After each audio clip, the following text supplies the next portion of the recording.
Welcome back to the channel. In this video, I'm going to create a quick in-depth comparison review about these two keyword researcher platform, which is Surfer SEO and Driving Tools. So let's get started with the side-by-side comparison. Surfer SEO in 2025 is built for creators and agencies who want keyword research directly tied to content performance.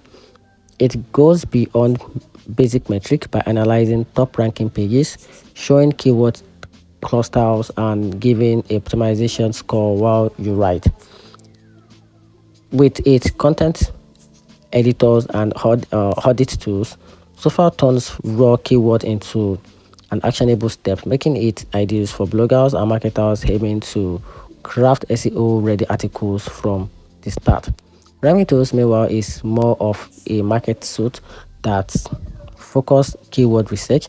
It does include keyword tracking and research features, but its strength lies in client reporting, PPC, and the social integration and pulling multiple data resources into one dashboard. It's useful for agencies that want a broad marketing oversight, not just in-depth keyword insight.